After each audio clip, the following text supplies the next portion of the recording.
Our guest today, Dee Wallace, is an internationally celebrated actress you may recognize from The Howling, Cujo, The House of the Devil, and E.T. In addition to her acting, she also serves as a healer. She has authored 3 books, Conscious Creation, The Big E, and her upcoming Bright Light, which is due here in 2011. She specializes in discerning blocks, beliefs, and fears that are sabotaging our conscious choices, creating joy and flow. Ms. Wallace has been featured on Oprah, The O'Reilly Factor, Good Morning America, The Today Show, and many others. She has appeared in over 150 films, 5 TV series, and many TV shows. She is listed in the Who's Who in America and has a BA in Education from the University of Kansas. For more on Dee, please visit officialdeewallace.com. And with that, please welcome to the Film Courage Show, Miss Dee Wallace. Hello. Wow, what a nice intro, guys. Thanks. Thank you. We're so excited to have you. Thank you so much for joining us, Dee. Thank you. You know, as we mentioned to you when we connected just before the show, we really felt like the universe was calling us to you. You know, we saw you on the red carpet this summer at Holly Shorts. We saw you in Mother of Invention, one of the films we featured at our Film Courage Interactive. We saw you in The House of the Devil. So we just really felt like the universe was putting you in front of us and that we needed to reach out to you. Well, I'm glad you did, because, you know, there's no mistakes in the world. So we're supposed to be here in this moment with all of the energy and people that are participating. Absolutely. So it's all in perfect order, and I'm thrilled. Let's establish, first off, where you grew up and what life was like for you in the beginning.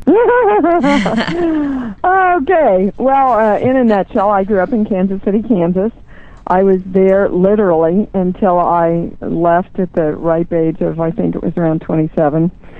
When I went to New York by myself. Never been out of Kansas before. I was raised in a fairly religious household, and yet the dichotomy of that was we were always encouraged to be very real and very authentic. And, you know, for example, my mother was raised as a Southern Baptist and turned Methodist when she married my dad, and wanted me to have dance lessons, which, of course, we could not tell my grandmother because she was a Southern Baptist.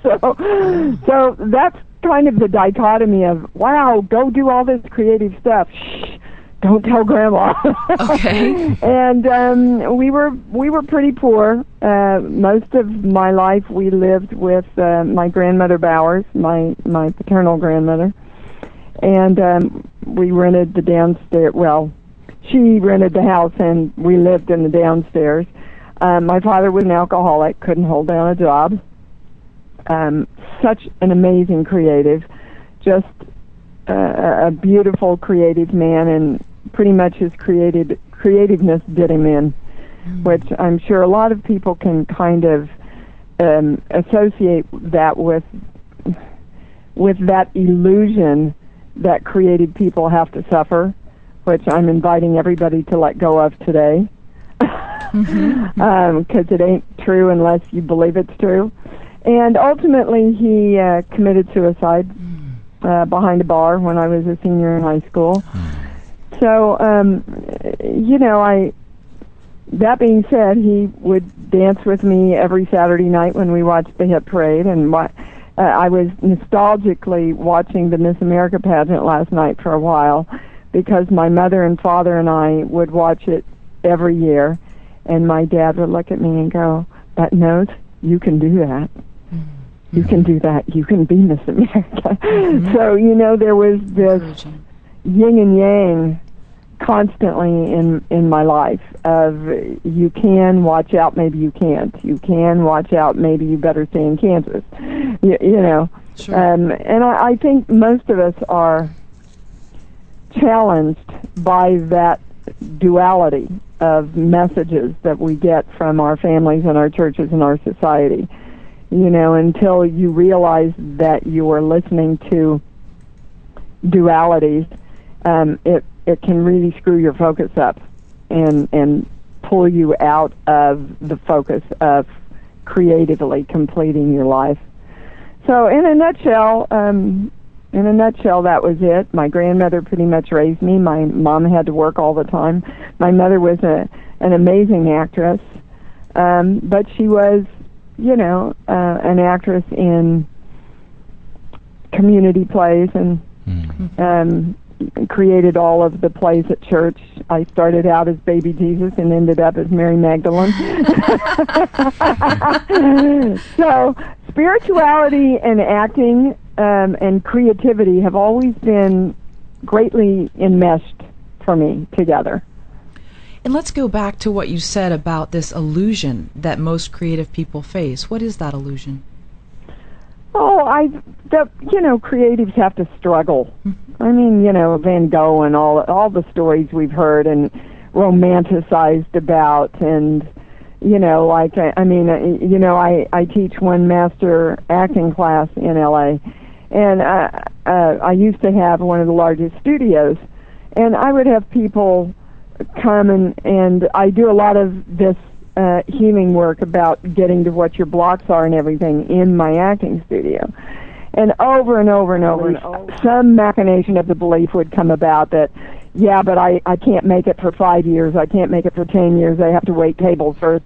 They're against me, and I'm going to have to work my way up. And, it's just the governing rule, guys, is as you believe, it's going to be delivered to you. So you better watch out what your beliefs are around the creative process.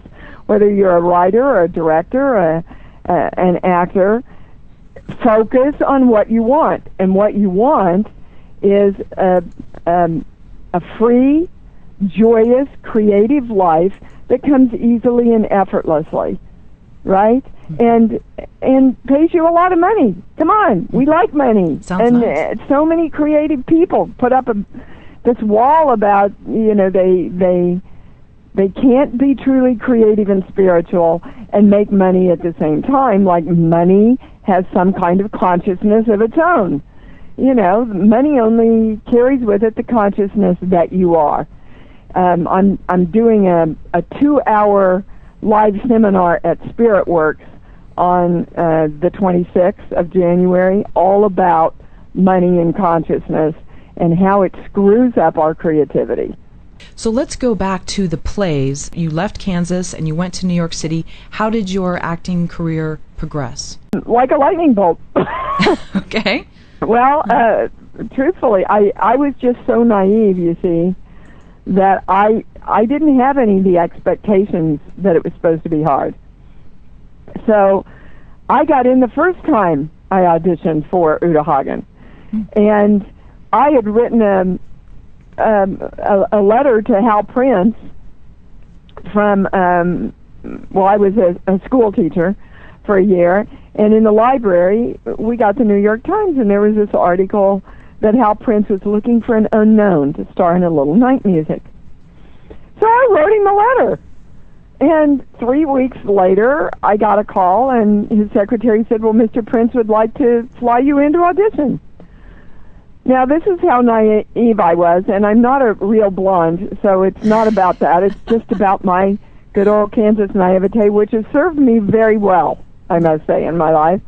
And I went, oh, gosh, that's so nice, but I already have a ticket.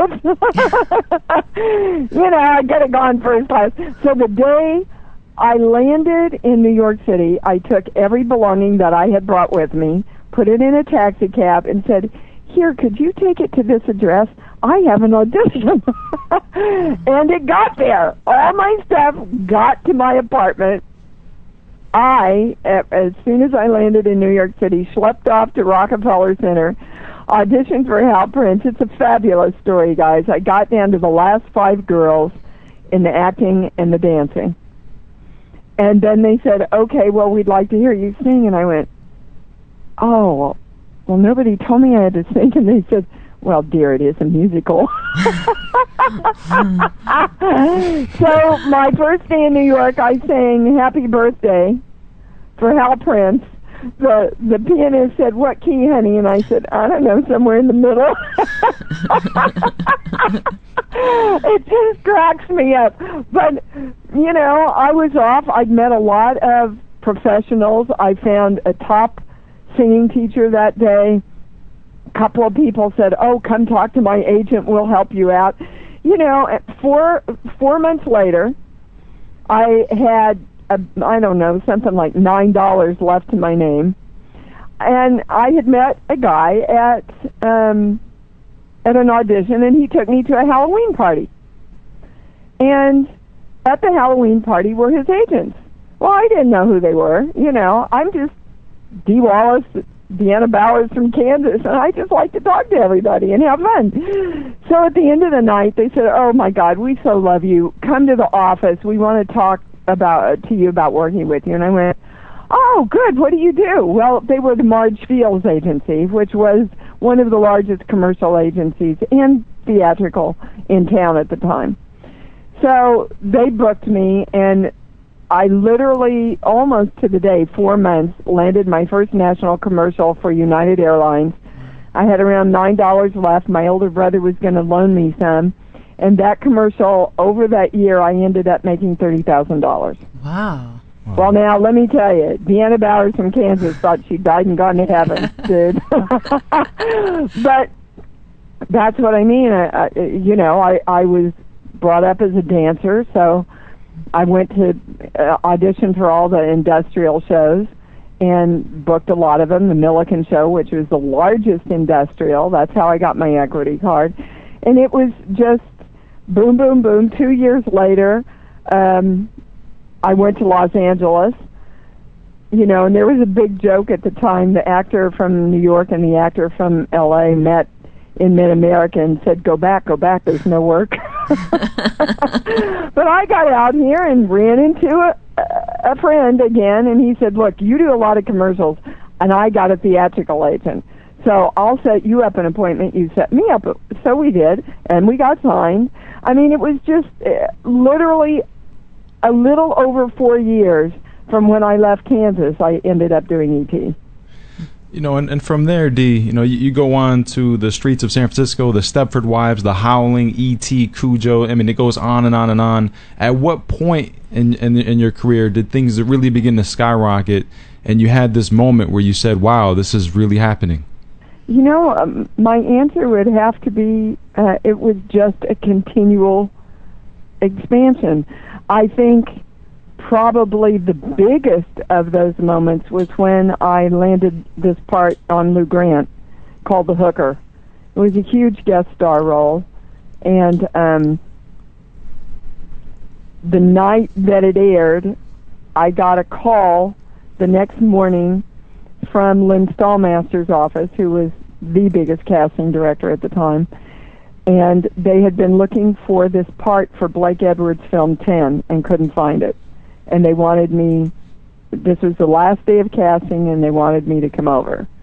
And I went over, and by the time I got to my car afterwards, I'd been booked for the role. So I would say that's probably when I went, oh, wow, I have a shot at the big time now, you know. But it was, the way I got my first job, I did what we do in Kansas. When you want to go meet people, you bake cookies. So I baked a bunch of chocolate chip cookies and wrapped them all up and put them in nice little packages, because you couldn't get on the lots back then at all for anything. And I drove up to the guy and fluttered my little blue eyes and said, I have several deliveries for the casting directors. And he said, okay, honey, go on in. That's wonderful. So I spent the whole day walking around Universal taking chocolate chip cookies to the casting directors. And I was there and leaving some off for Reuben Cannon, who was, oh my God, what's the name of the show now? David Hartman. And he was casting that, and he came out and he went, oh, chocolate chip cookies. And I said, hi, I'm Dee Wallace. I just got here from Kansas, even though it was New York. Kansas was a much better line. And he said, well, come on in. And so we sat there and talked, and literally while I was there, they got a call from the set that the actress had called in sick, getting a little co-star thing. And he looked at me and he said, what size do you wear? And I said, what size do you need? So he sent me over to the set. I stuffed myself into this size 6 costume, and that was my first credit in LA. And then I ran into a friend, and his friend was directing Streets of San Francisco, and they needed somebody to be raped. I said, I'm a great screamer. I can do that. And so he called his friend, and they hired me without an audition. I mean, it was unheard of, stuff like this. But that's what I mean. If you don't think it can't happen, and you just hold the intention that it is happening, that you're creating it happening, the universe can bring it about in the most bizarre, wonderful ways. But you can't get in the way. So, it was just a glorious run all the way up through E.T., and then it kind of stopped. This is Film Courage. We are on the line with actress, healer, and author Dee Wallace. So, Dee, your career and your life crosses over into a new dimension in this phase that you just referred to. I'm sure you have more people approaching you. You're in demand. What are some of the things about this kind of success that people don't realize, both the positive and the negative? I think the biggest negative is I stopped listening to myself. And I always knew, and we all always know. And then they're going, well, you can't do that, and, well, no, now we need to choose this, and, well, that director isn't big enough. Instead of just always going with my heart, which is what I always did, and saying, oh, I have to do this. I feel this part. And I think that was the biggest negative for me, was losing my own voice and going, maybe they know more and maybe I should trust them. And staying balanced, not buying into all the BS. I remember when I got my review in Variety, and I was so excited, and I called my beloved husband, Christopher Stone, who had a very successful career already established, and I read him the review, and he looked at me with love, and he said, honey, just remember, if you believe the good ones, you got to believe the bad ones. Interesting. And I've never forgotten that. In other words, you're the only one that knows. Right. You know if you showed up, if you committed, if you've done a great job. You don't need them to tell you. And I think that's a big principle of the creative life right there, is we all have to know, guys. We have to know we're writers. We have to know we're directors. We have to know we're actors. I can't walk into Steven Spielberg's office and go, well, hi, Steven, I don't know if I can do this part. I think I might be able to emotionally do some of this stuff, and I don't really know if I'm an actor, but would you give me the lead in your film? And that's kind of what we're doing with the universe and with our careers a lot of time, is when they hire me, I'll know. Well, you got it backwards, guys. You got to know, and then you get hired. So do whatever you can do to know that you're ready, to know that you're talented, to know that you're creative, because as soon as that shift happens in you, then all the universe runs forward to go, yes, you are, yes, you are. So and the other thing that was so hard for me is it doesn't make sense. None of it makes sense. Doesn't make sense, that I started in the biggest blockbuster of all time and then my career fell off. It doesn't make sense, but it makes sense once you understand that principle, that as you believe, it'll be delivered to you. So I had a lot of beliefs, this is again some of the stuff that I work with in class and on the show, Conscious Creation, that I had a lot of beliefs that Deanna Bowers could only go so far. Deanna Bowers could only have so much success. Deanna Bowers could only make so much money, and then it couldn't happen anymore. And there were a lot of beliefs. I mean, I watched my father live that over and over and over in his life. He would create an idea, and somebody would steal it from him.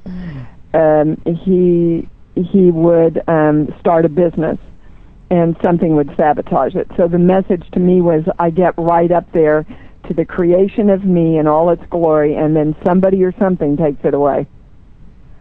So if I had that belief, I had to create that in my life, and I did that beautifully, I might say. I was a really great creator around that. And so if there's a gift that I can give any of your listeners today, it's know who you are, know your worth, know your magnificence, love yourself, and keep focused on that. Because when you know it, the universe has got to match it. Thank you. It's a law. It's literally a law. Thank you for that. And expanding on that a little bit, Dee, because something that often goes through my mind is, Karen and I, we work so hard at what we do here, and sometimes it goes through our mind, like if we can just get to a certain point, if we can just reach a certain level of success, then it's going to get easier. Is that true? I mean, does it ever get any easier? It only gets easier if you make it easier now. You see, it's not about anything outside of you. So in this moment right now, you have a choice of going, okay, well, it's easy. I love everything I do.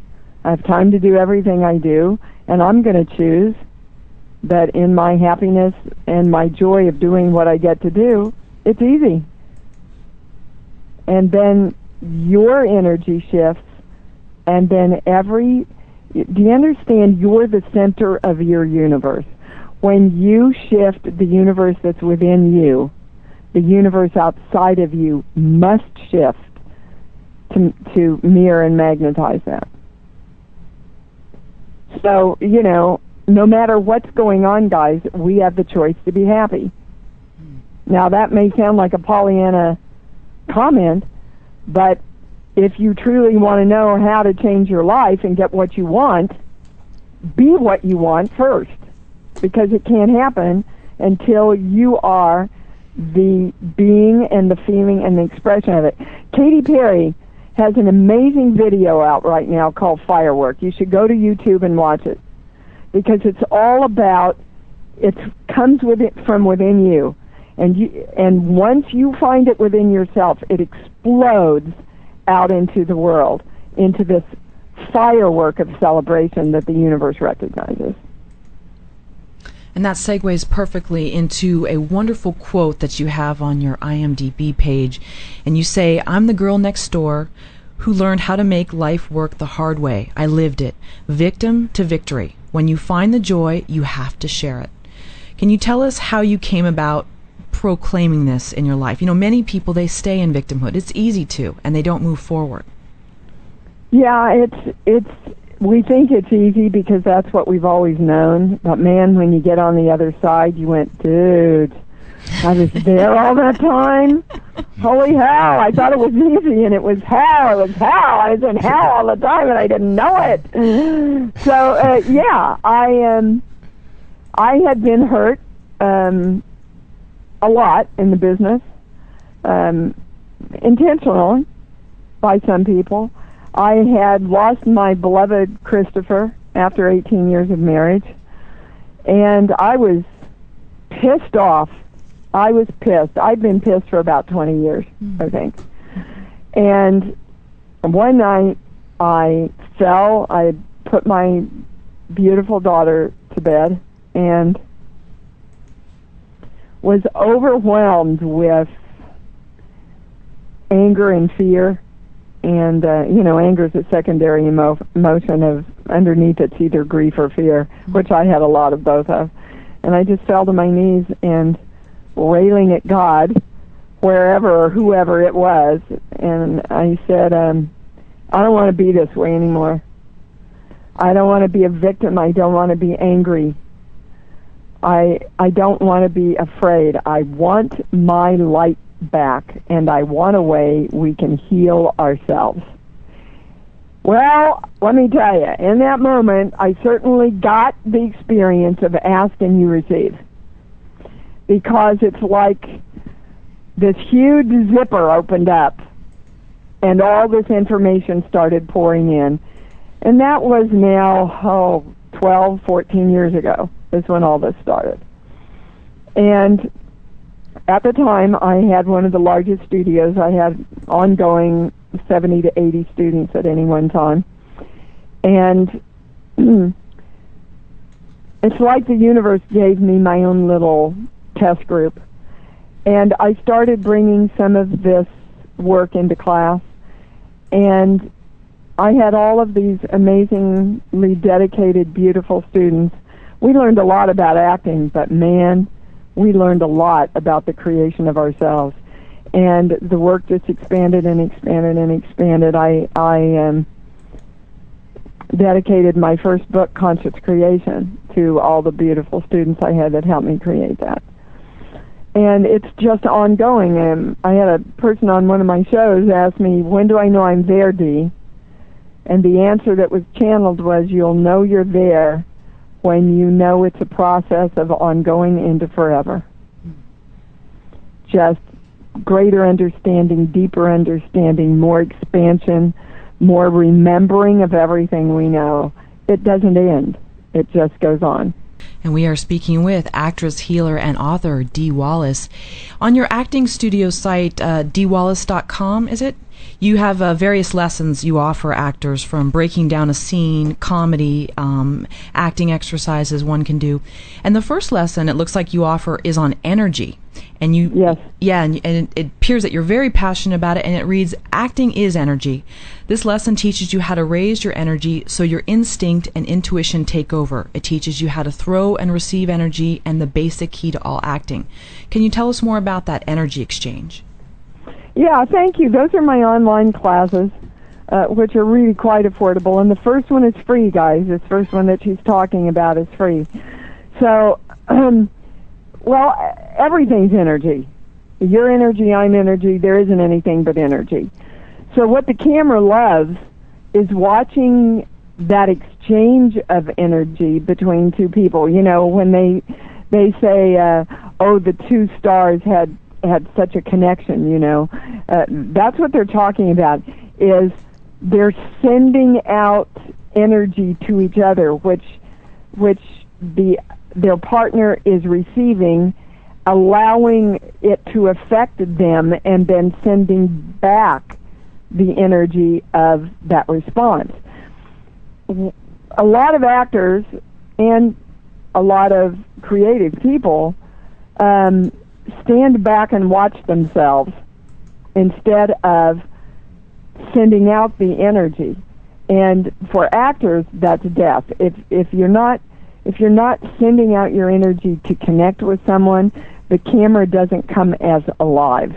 And that's where most of us fall down in our auditions. We get an audition and we go over it and over it and over it and over it, and then we go into the room and we pull our energy back out the back of our head, so that we can watch to see if we've done what we did at home and how well we're doing. And that's death on camera. You've got to take the energy and push it forward so that it's all about the person you're connecting with, whether it's a green screen or a casting director or another actor.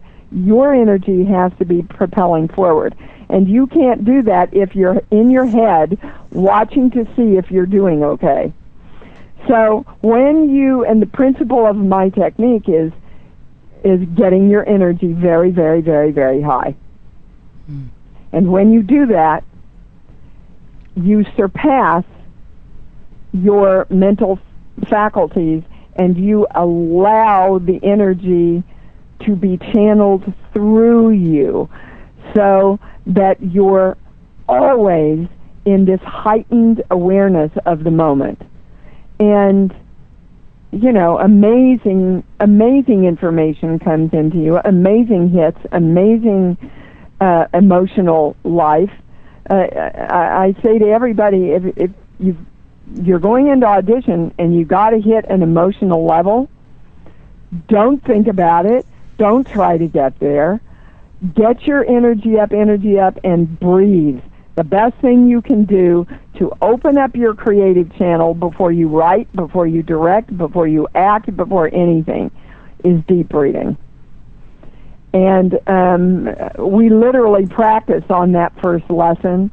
We practice, and I show you what it feels like when I really connect with the camera and when I pull back. If you're an actor, you know you've worked with actors that you literally can be 5 inches from and you're looking right at him, but there's no energy. It's like trucks could go through that little 5-inch space between the two of you, because that guy's not connecting with you at all, or you're not connecting with him. And it's hugely recognizable on screen. And for those of you that go into audition, you can imagine then that the director's watching these tapes later. If your energy's not connecting with the camera and going through the camera or to the person that you're reading with, when he's trying to connect with you, when he's watching the tape, there's no connection happening. So there's no magic for him, and you're probably not going to get called back. Being in the entertainment industry, living in Los Angeles, how do we not allow ourselves to be swayed by chaotic energy? You know, I mean, it's tough. You're going to auditions, there's traffic, you're rushing around. How do we allow outside energy, if it's negative, not to seep into our personal space as a sensitive creature? Well, you know, you're the creation of you guys, so it's all up to you. You're, again, in choice every moment. So if you don't want to be crazed by the traffic, leave earlier. Do stuff to support yourself. And it's all about balance. All about balance. So if you don't want to be swayed by the negative energy, then what do you want? We want to keep balanced in the positive energy. So if your focus is on fixing all the bullshit, then you will have more bullshit to fix. If your focus is on ease and effortlessness and balance, then that is what you will attract to you. So you can't get what you want by fixing what you don't. You got it? Yeah. Yeah. And that's where most of us fall out in the creative process. I swear to God, I can have people come up in seminars, and I'll say, okay, so tell me what you want. I don't want to have to worry about money anymore. Okay, so tell me what you want. Well, I don't want to be stressed over money. So what do you want? And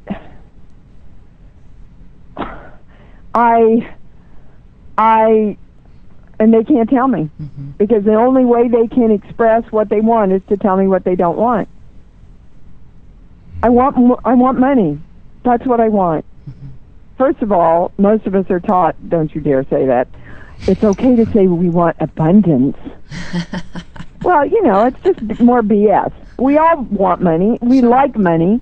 Money allows the world to be created more easily and effortlessly if we so believe it. Some people who have a lot of money, believe it or not, think money creates more chaos in their lives.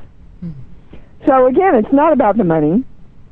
It's about your consciousness and how you connect your beliefs to the money. Oftentimes, when I'm doing a private about money, and they have all these, oh my God, the beliefs, you know, filthy lucre, and money's the root of all evil, and I shouldn't have more than what I need. That was the good old Midwestern teaching that I was, you know, just have enough, that's all you need. Well, what's enough? Enough for me is I get to go to Hawaii for a year. For a week every year. And a year would be nice, actually. That sounds great. And I get to have enough to take my families out to nice dinners and do great Christmases and go to the spa every once in a while and get a nice massage, not just pay my bills. That's not what I mean by enough. So you got to look at your definition there. But I say put a bunch of money in the middle of the floor for 2 hours and watch all the bad shit it does. You know? Money's just paper until your consciousness decides how you want to define it. So I say, show me the money and let me practice with the consciousness of unconditional love and joy and freedom and bliss what I'm going to do with it. You know, we're talking money, we're talking about attracting wealth into our lives. I mean, they often say that people who have amassed great wealth, if their wealth was stripped away from them, that these individuals would be able to start over again and recreate the wealth. in regards to your career in this business, Dee, what if you were 26 again today and you were starting over from scratch? There are so many more actors today that it's so much more competitive than it was 30 years ago. Would you be able to recreate it all over again? That is one belief that will be their undoing, right there. So much harder today. So many more actors. I heard the same damn thing when I came out here. I heard the same thing. We've been telling ourselves the same stories, guys, creatively. Those of us who are creatives. Well, it's urban legend. It's been handed down, and that's our. You see, that's our challenge. Do you still want to define it that way, or do you want to know? And this is the answer to your question. I have a beautiful, incredibly talented daughter who's 22, who's just starting her career, just started in her first film. Mm-hmm. Yeah, beautiful girl. And she studies with me, and I tell her, and I tell my students every day, yes, learn how to act, but more importantly, learn the specifics of creation, because that is what it's all about. I don't care if you act, write, direct, sell shoes, wait tables. I don't care what it is. Create it the way you want it to be.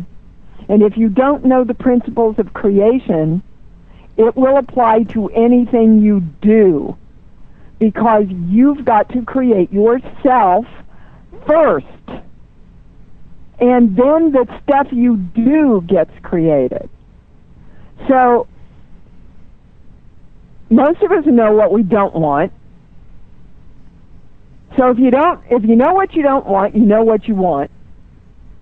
Start there. Make a list of all the crap you don't want, and then opposite, make a list of the positives that you want. And then from that moment on, don't ever focus on anything but the positive list. And whenever you focus on it, go, okay, what makes me feel great? Good sex makes me feel great. Great, I know that feeling. That's the kind of feeling I want, the great sex feeling, the high, the orgasm around all these things on my list. What else makes me feel great? Well, in my life, my God, the birth of my daughter. Whoa! Neural pathway lights up. I want to feel that way about all those things on my list. That's what I'm choosing to be, and that's my direction to the universe. In all the jobs, all the auditions, all the agents I meet, all the casting directors, all the people I do interviews for, I want to feel like that. And that's it. That is what you do day in and day out. Listen to Jim Carrey. Go on Actors Studio. At the very end, he says, dream as big as you can dream. Imagine your career as big as you can imagine, because you're the creation of it. And that's what I would say to every creative person listening on this show. Start within. You can't be pissed off at the business and want to be a part of it. The energy doesn't match up. You can't say, screw the casting directors and the agents, nobody will hire me and blah, blah, blah, and I don't need them anyway, and this business is so hard, and then turn around and go, please, universe, could I have a job? Right. Doesn't match up. And sorry, my Baptist preacher came out there for a minute. No, it's beautiful. We love it. We have so many more questions, and unfortunately this is our last one, but it segues perfectly into, we had casting director Bonnie Gillespie on, and she came up with this great term. I love Bonnie, by the way. Oh, she's wonderful, and she called it bitter actor syndrome. And I think we've all been there, and we're working a survival job, we're seeing other people maybe move ahead, and ourselves, we're stuck, and so we get into this mindset. How do we embrace gratitude when maybe the actual tangible things in our lives aren't giving us something to be grateful for? Okay, well, there's a lot of BS talk about gratitude, and I talked about that in Conscious Creation. Gratitude is a state of beingness. So, just lip service is not gratitude. Gratitude is an overwhelming filling up of love and appreciation of the moment that you're in. Now, if you're pissed off and angry, it's pretty hard to feel gratitude. So the first place you want to start is, I'm going to choose to feel gratitude. I am going to direct myself through my choices that this is what I want. I want to be the feeling of gratitude everywhere in my life. That's what I want. That's what I'm choosing. Because most of us are going, okay, could some shit happen to me here so I can be in gratitude? And again, doesn't work that way, guys. It works by you being in gratitude for absolutely nothing. For the greatness of your beingness that you chose to be here. For the magnificence of the God that you are. Because you are.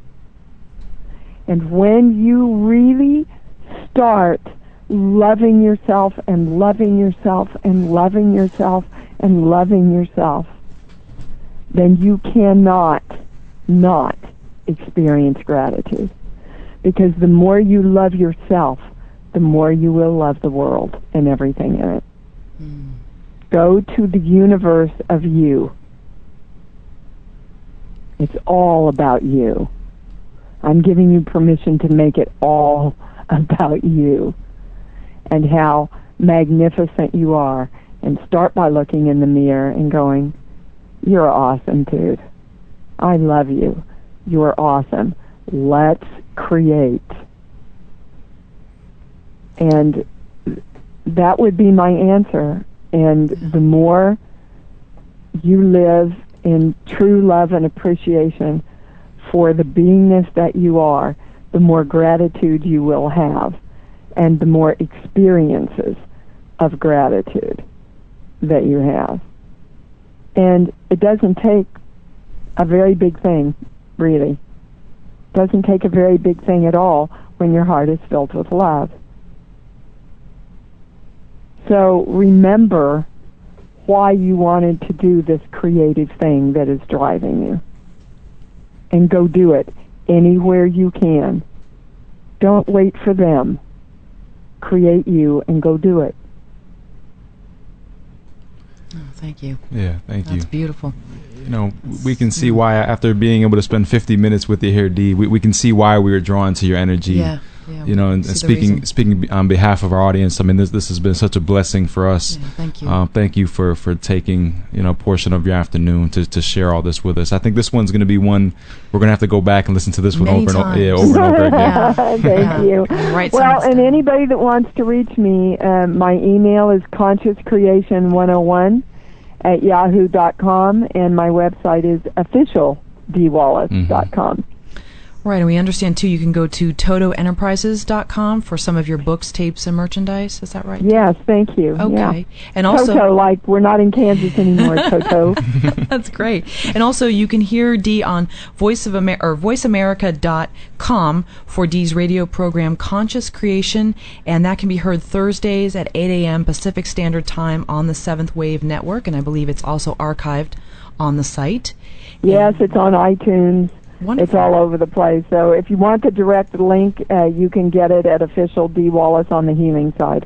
Wonderful. And then where can people find out about the acting lessons? You can find all of that at Official Dee Wallace, online classes.